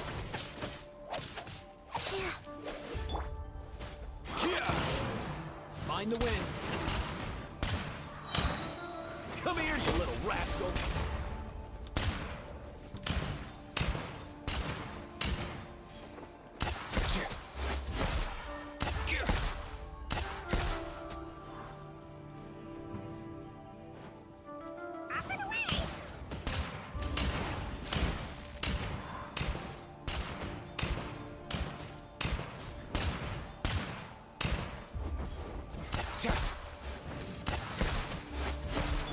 Life goes on.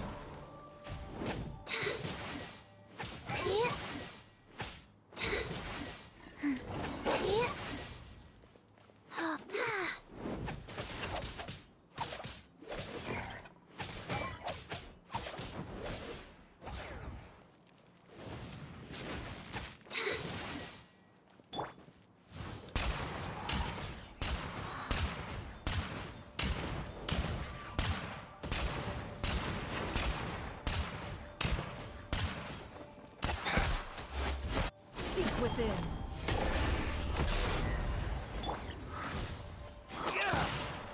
Let's go. Nothing personal.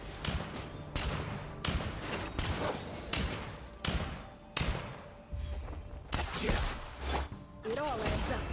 No more lies.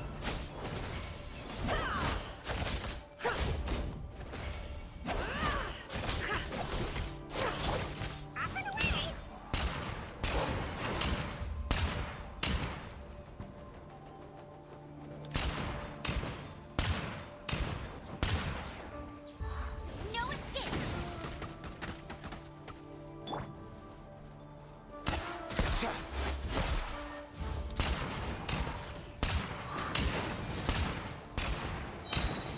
Come here, you little rascal.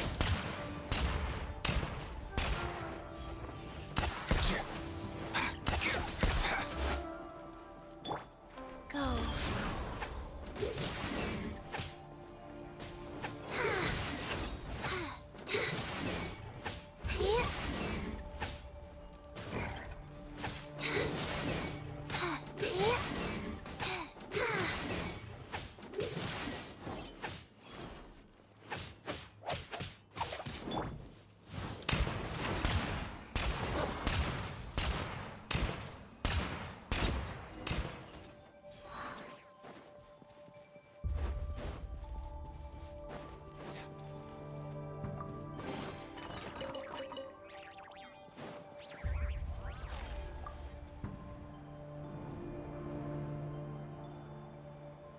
Monsters!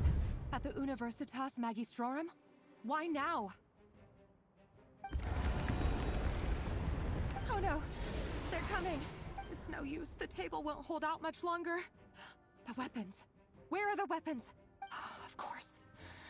All the lab equipment was upgraded after the inspection last week, but the new weapons haven't been allocated yet. I'm done for. Is anyone there? Ah! Stay back! Please stay back! Please!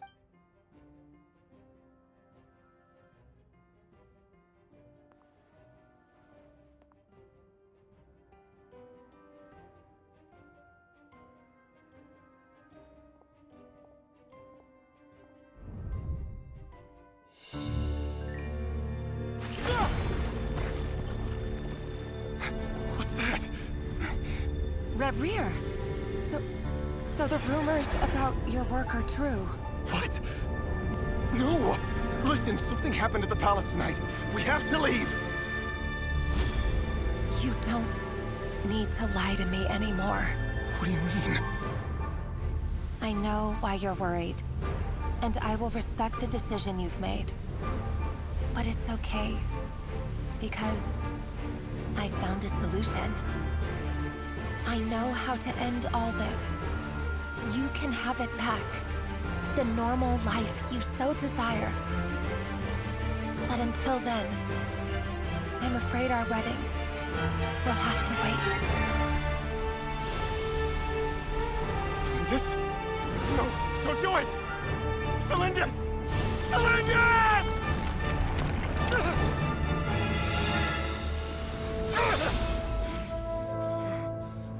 I told you, Reverie. Let her go. You will find someone better. No!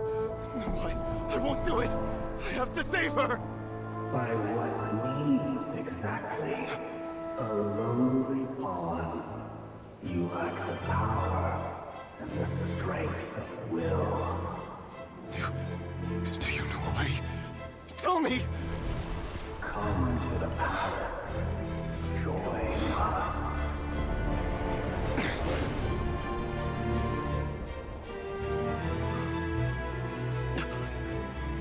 Reverie, thank goodness we...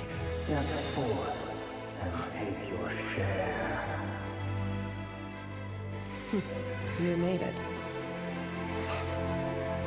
Not you too.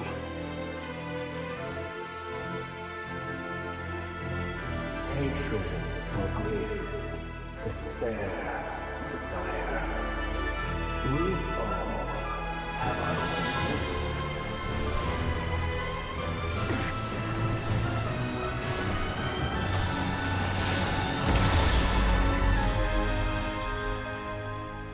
Rayrear. Rayrear. Lindis? Were you daydreaming?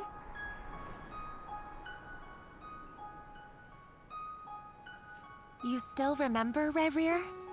That question you asked me a couple of weeks ago? Oh. You mean the proposal?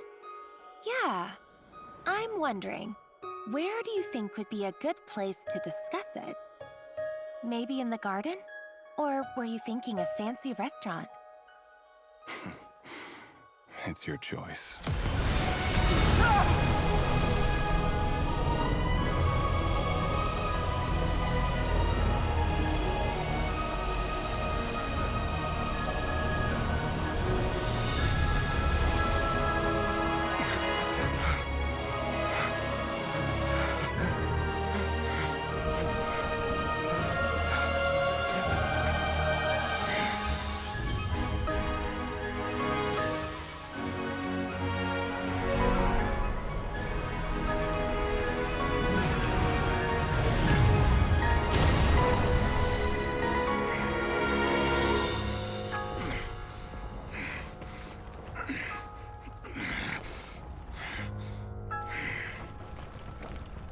I will find you. And then, you can give me your answer.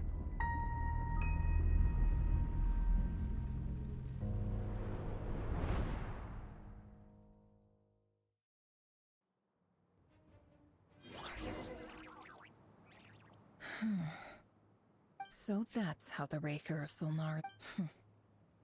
A monster created by circumstance is a monster all the same. Viewing other people's thoughts for too long can get uncomfortable. Right now, I'm feeling a strong sense, in a nutshell. The story of Conria is what happens when the truth falls by the wayside. Everyone tells little white lies, and before long, you have a huge pack of lies that destroys everything. Phew. Time to get... His past is filled with sorrow, but the tale of any fallen civilization is one of endless tragedy. Cruel as it may be, that was Conria's fate.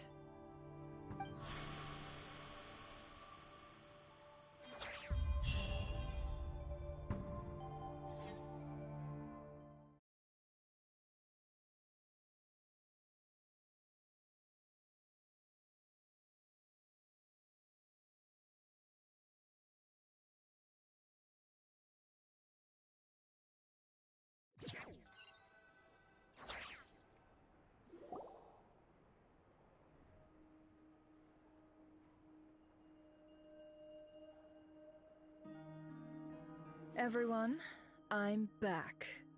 Never! How are you holding up? Feeling okay? She's fine. Boss is a pro.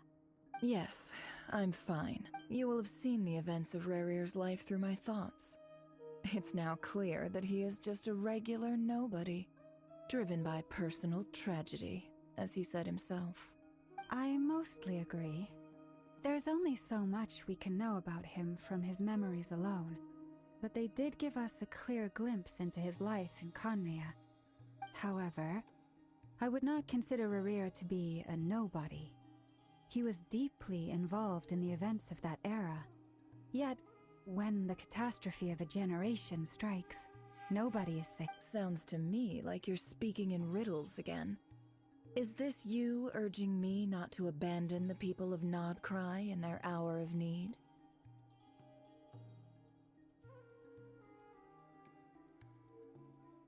That's not what I meant. Although I do hope you choose to remain a part of the plan. Without you, the mission ahead... Then try to remember that I respond better to the carrot than the stick. And I don't appreciate being bossed around. Now, as for you, Missy, you were excellent. You stuck to the rules of the ceremony and kept your mouth shut the entire time. Bravo. Cool. So, can you fill me in on the deets now? Most of... Patience. You'll hear the whole story, don't you worry. But let's meet up with the others first. It will save me narrating it twice. Yehoda? Yes, boss! Let me get that That's more like it. For a moment there, I was worried you'd forgotten about the first clause of your employment contract. Forgive my curiosity, but what does the first clause say? It says I gotta do the annoying stuff that boss is too lazy to do for herself. Like opening the door, pouring the tea, yada yada. Is that right? If something is in the contract, it's because she willingly agreed to it. Rest assured that the Curatorium abides by the very strictest of labor policies. You don't seriously think I'm cruel enough to treat her like my slave? In any case, I've hardly shied away from my share of the work today. Hope I don't catch Flintz and Varka lounging about in their chairs, enjoying a leisurely cup of tea. There's nothing I dislike more than other people enjoying themselves while I'm hard at work.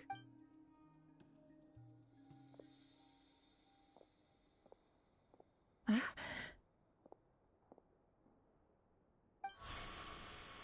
no.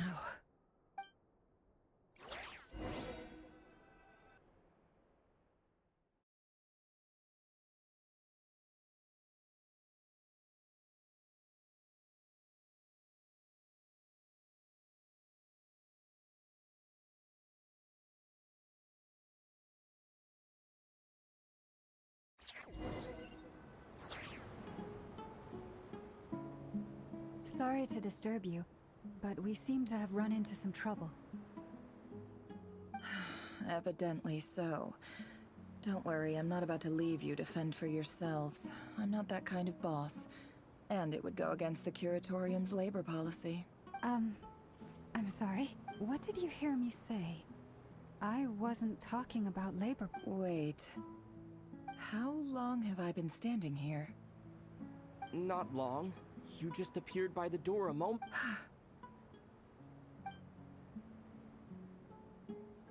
Boss, what's wrong? You look like— We've been tricked. We never left at all. Somehow I hallucinated that whole scene back inside the office. Hallucinated? But how?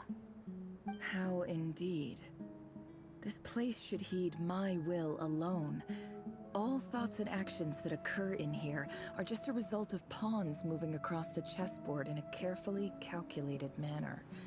And nobody has access to this chess set but me.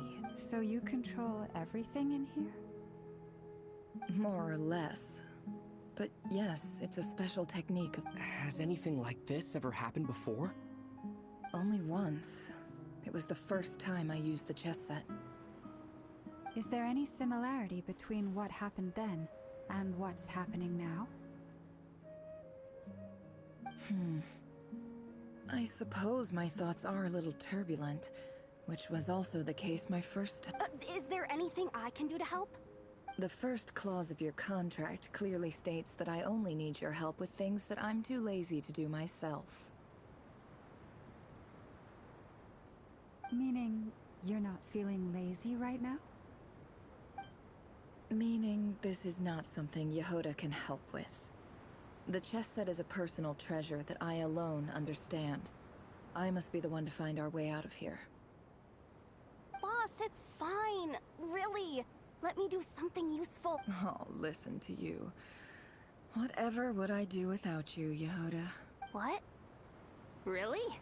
Yes, really. Where would I ever find another employee as obedient and servile as you? God forbid anything ever happens to you. Well, anyway, I was thinking of fetching some water. There's gotta be a source around here. I suggest everyone finds someplace comfortable to take a rest. Even though all this chess malarkey doesn't exist in a physical sense, mentally speaking, it's all real. And you don't want to dismiss mental fatigue. Just because it isn't physical doesn't mean it's any less serious. But anyway, I got your backs. Don't I have the best employees? Jealous much? If we can find a suitable time, I'd love to borrow Yehoda for a day to help out at the Frost Moon Scions. Would you be amenable to that? Oh, Lama. Have I ever told you just how pretty you are? Beauty runs from the tips of your antlers to the depths of your imagination. Time to rally, everyone. Follow me. As we continue our journey, the same rules will apply. That means stay focused and no talking no matter what we encounter. And don't disturb the chess pieces.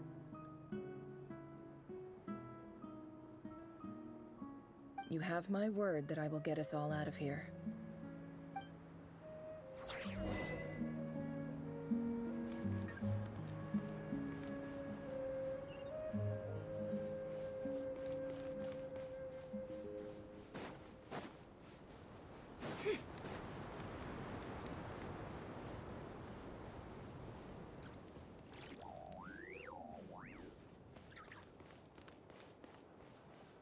This place looks familiar.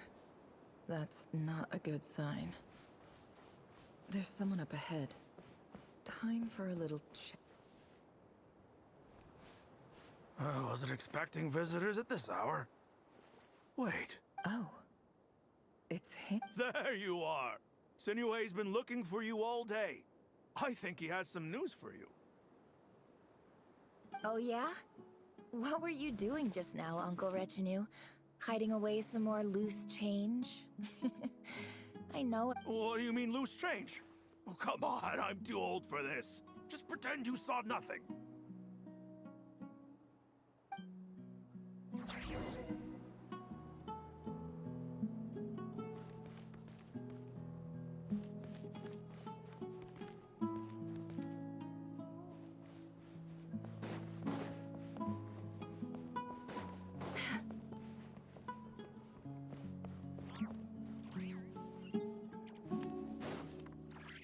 Hey, kid. Mind telling me what Sinuhe's been up to recently? I'm trying to get in his good books and I need a way in. Get in his good books? Why? What do you want with my dad, Uncle Apepi? I've written a new song. I was hoping to showcase it at the next festival, but I'll need his approval. A new song, huh? I'd love to stay and listen, but unfortunately, Uncle Retinue says my dad's looking for me. Well, there's plenty of time and I'm not going anywhere. See that pile of stones? I'll be sitting there warming up my vocal cords. Come find me when you're done. Pile of stones. Got it.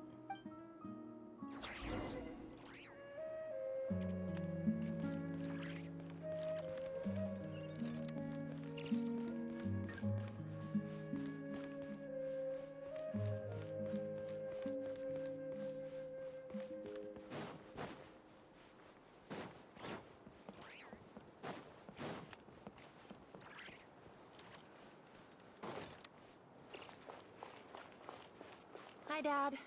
Uncle Retinue said you were looking for me. Ah, there's my little princess. If you'd gotten back just a little sooner, you could have shared the spoils of war with me. Spoils of war? Who were you fighting against, Dad? It was just a figure of speech. The aftermath of a sandstorm. I was talking about our war against thirst. I went out to fix our water supply problem, and now I'm back. Which means... We have a well again. That's right. I found a new one and brought back as much water as I could carry. It should last us for a good while. If it wasn't for these blasted sandstorms, our wells wouldn't be caving in. You wouldn't be spending all your time out searching for new water sources. As the chief of our tribe, I'm supposed to be leading us out of hardship and poverty, onto better things. You know how prosperous our ancestors were. I've told you all the stories. And look at us now. Squeezed into these hovels. No one would choose this, if it wasn't for the endless wars over the years. But things are looking up. I started working with some folks from the academia a few months back. They gave me some contacts in return for my assistance in the desert. So you're the Academia's helper now?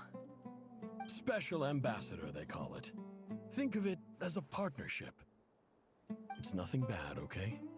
We've been isolated here in the desert for too long. Seeking opportunities elsewhere is the best thing for us, and the fastest way to progress. So, do you get anything good out of being a special ambassador? Of course. My luck's improving all the time. One day, I swear.